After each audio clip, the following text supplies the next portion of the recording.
Hey guys, what's up? This is Talking Tech for you. Welcome to my Surface Go 2 review.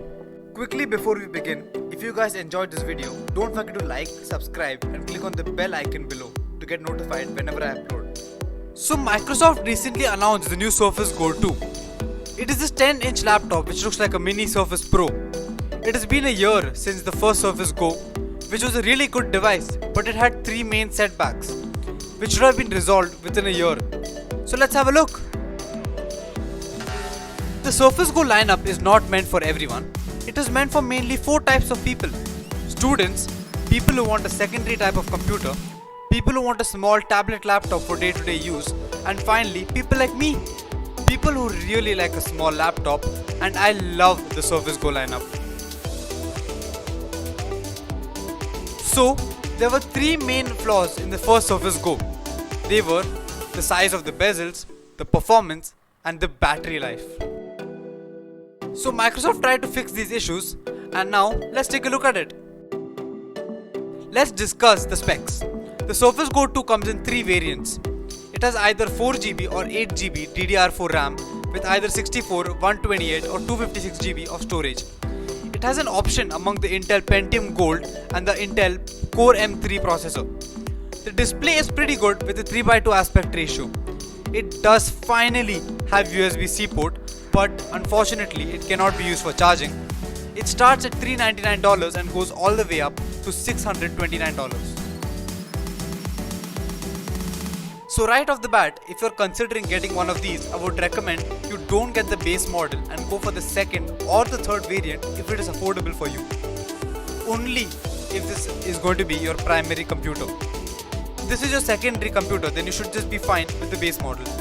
I recommend this because the base model just has 4GB RAM with 64GB storage with an Intel Pentium Gold processor.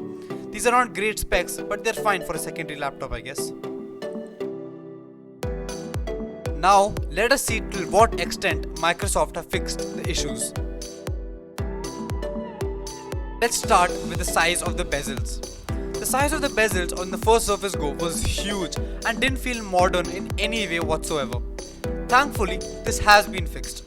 The Surface Go 2 has much smaller bezels, but compared to the other laptops, it still has a bit bigger bezels.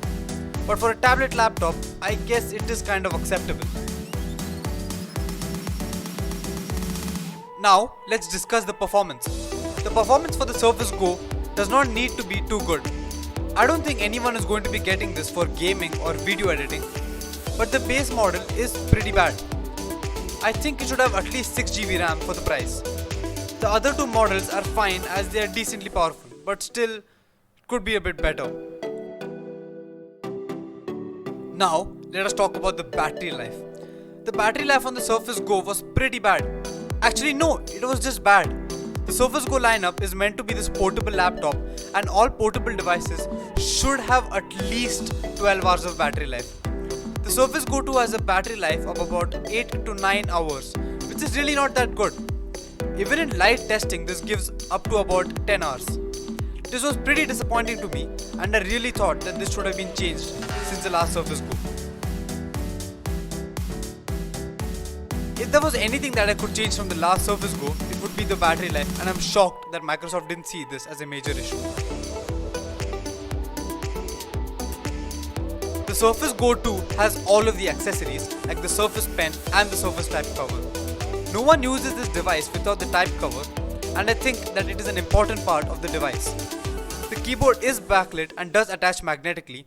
The good part about the keyboard issue is that if you're not willing to spend $99 on the Surface Type cover, then you can use last year's Surface Go type cover if you have it, or you can even use a Bluetooth keyboard since the Surface Go 2 does have a kickstand at the back which makes it stand at any angle.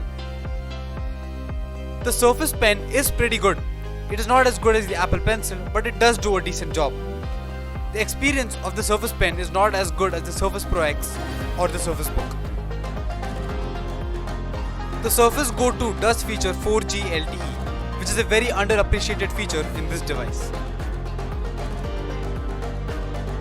The Surface Go 2 is obviously not meant for everyone, but overall it is a very good device and perfectly fits in the Surface family, and you should definitely consider getting this if you need a device like this. Thank you guys for watching this video. If you enjoyed this video, don't forget to like, subscribe or click on the bell icon notification. Also check out my website talkingtechforyou.com. But for now, peace.